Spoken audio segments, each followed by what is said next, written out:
Assalamualaikum warahmatullahi wabarakatuh. Baiklah, di sini saya akan menjelaskan tentang sistem ekonomi Islam. Sistem ekonomi Islam dapat didefinisikan sebagai seperangkat aturan, nilai dan standar perilaku yang mengatur kehidupan ekonomi dan membangun hubungan produksi dalam suatu masyarakat. Masalah-masalah pokok dalam ekonomi Islam disebabkan 3 faktor. Yang pertama, kelangkaan sumber daya. Kelangkaan ini bisa terjadi karena merupakan akibat dari ketidakseimbangan atau kesenjangan antara ketersediaan faktor-faktor produksi yang terbatas dengan tingkat kebutuhan yang tidak terbatas. Yang kedua, kebutuhan yang tidak terbatas. Kebutuhan merupakan cerminan dari keperluan akan hal-hal mendasar yang digunakan untuk melangsungkan kehidupan.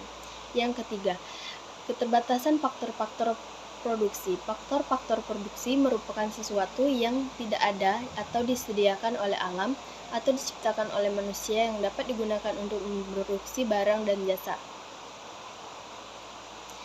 Dari ketiga faktor permasalahan tersebut, terdapat 3 persoalan pokok, yaitu what to produce, apa yang diproduksi. Yang kedua, how to produce, bagaimana memproduksi. Yang ketiga, for whom to produce, untuk siapa diproduksi.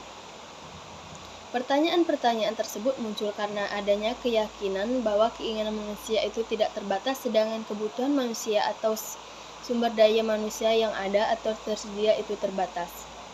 Dari kekurangan daya atau loads yang terjadi dibandingkan dengan kebutuhan yang diinginkan manusia dalam mencapai palah. Kenyataan inilah yang digunakan untuk mazhab mainstream untuk menyatakan bahwa kelangkaan itu nyata. Kelangkaan yang dimaksud bukan persoalan yang terjadi secara terus-menerus, melainkan hanya bersifat temporal sampai ditemukannya barang pengganti. Oleh sebab itulah, kelangkaan ini disebut kelangkaan relatif. Kelangkaan relatif disebabkan 3 faktor, yaitu ketidakmerataan distribusi sumber daya, yang kedua keterbatasan manusia, yang ketiga konflik antar berbagai tujuan hidup. Peran ekonomi dalam pencapaian tujuan tersebut dapat dilakukan dengan mengatur 3 aspek, yaitu konsumsi, produksi, dan distribusi. Konsumsi, untuk mengatur jenis-jenis komoditas manusia dalam mencapai falah. Yang kedua, produksi, mengatur tentang tata cara komoditas tersebut dihasilkan agar maslahat dapat terwujud. Yang ketiga, distribusi, untuk memastikan sumber daya dan komoditas terdistribusi dengan merata.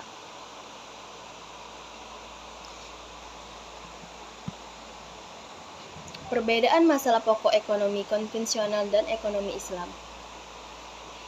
Ekonomi konvensional lebih memberatkan pada objek produk sehingga fokus permasalahan terpusat pada keterbatasan dan kelangkaan produk dalam rangka memenuhi kebutuhan fisik manusia saja.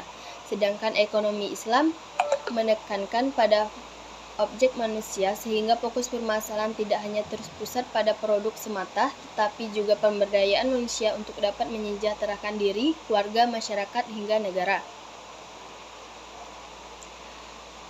Demikianlah, pokok permasalahan dalam ekonomi Islam adalah distribusi yang tidak merata, sedangkan pokok permasalahan ekonomi konvensional adalah kelangkaan. Dari perbedaan kedua tersebut memiliki tujuan yang sama, yaitu untuk mencapai falah. Karakteristik Islam. Ada ajaran tersendiri yang membedakan ajaran Islam dengan ajaran-ajaran agama lain. Dan sebagai agama samawi, ajaran Islam bersifat universal dan komprehensif.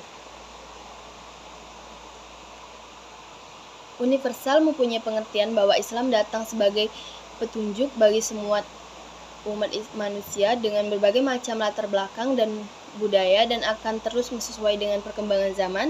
Sedangkan komprehensif mempunyai arti bahwa ajaran Islam mencakup semua aspek yang diperlukan oleh umat manusia untuk membimbing dalam menjalankan fungsinya.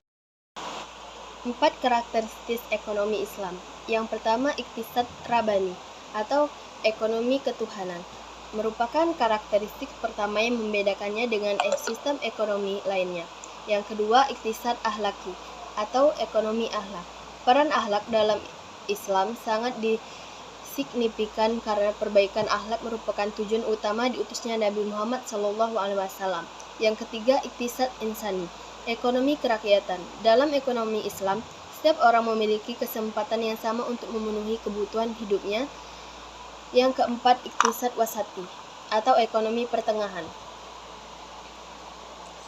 Islam juga mengajarkan manusia untuk tidak berlebih-lebihan dalam hidup seimbang atau wasati. Karakteristik menurut International Association of Islamic Bank. Yang pertama, harta kepunyaan Allah Subhanahu wa Ta'ala, manusia sebagai khalifah. Yang kedua, ekonomi terkait oleh akidah, syariah, dan akhlak. Yang ketiga, terdapat keseimbangan antara spiritualitas dan materialis. Yang keempat, keadilan dan keseimbangan dalam melindungi kepentingan individu dan masyarakat. Yang kelima, penjamin kebebasan individu. Yang keenam, adanya otoritas negara di bidang perekonomian. Yang ketujuh, adanya panduan konsumsi. Yang kedelapan, adanya petunjuk investasi. Yang kesembilan, adanya kewajiban zakat. Yang 10, adanya pelarangan riba. Fondasi ekonomi Islam. Terdapat 4 fondasi. Yang pertama, akidah, merupakan fondasi utama dari segala aktivitas manusia di muka bumi, termasuk aktivitas ekonomi. Yang kedua, syariah, merupakan fondasi pendukung akidah. Aktivitas syariah merupakan ketentuan hukum Islam yang mengatur aktivitas umat manusia yang berisi perintah dan larangan, baik yang menyangkut interaksi vertikal atau horizontal dengan Tuhan maupun sesama makhluk. Yang ketiga, akhlak, merupakan norma dan etika yang berisi nilai moral dalam interaksi sesama manusia, manusia dengan lingkungan, dan manusia dengan pencipta alam semesta agar hubungan tersebut harmoni dan sinergis.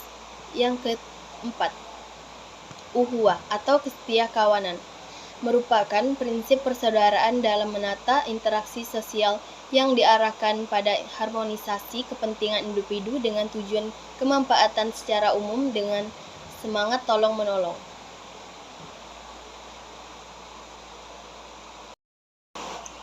Pilar ekonomi Islam. Terdapat 3 pilar ekonomi Islam. Yang pertama, pilar keadilan, memayungi segala aktivitas yang menempatkan sesuatu pada tempatnya dan memberikan sesuatu pada yang berhak serta memperlakukan sesuatu sesuai posisinya.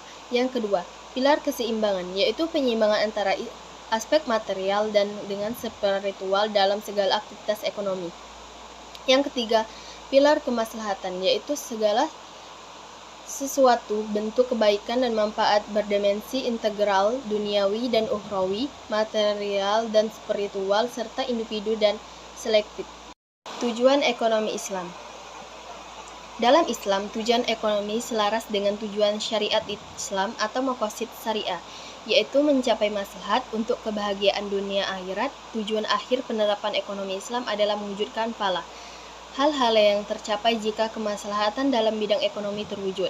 Yang pertama, kesejahteraan ekonomi dengan berpegang teguh pada norma moral. Yang kedua, persaudaraan dan keadilan. Yang ketiga, kesetaraan distribusi pendapatan. Yang keempat, kebebasan individu dalam konteks sosial. Nilai-nilai dalam ekonomi Islam. Yang pertama, kepemilikan Allah Subhanahu wa Ta'ala secara absolut. Yang kedua, berusaha dengan berkeadilan. Yang ketiga, bekerja sama dengan kebaikan. Yang keempat, pertumbuhan yang seimbang. Prinsip-prinsip dasar dalam ekonomi Islam. Yang pertama, pengadilan harta individu. Yang kedua, distribusi terdapat yang inklusif. Yang ketiga, bertransaksi produktif dan berbagai hasil. Yang keempat, transaksi keuangan terkait erat sektor real. Yang kelima, partisipasi sosial untuk kepentingan publik. Yang keenam, bertransaksi atas kerjasama dan berkeadilan.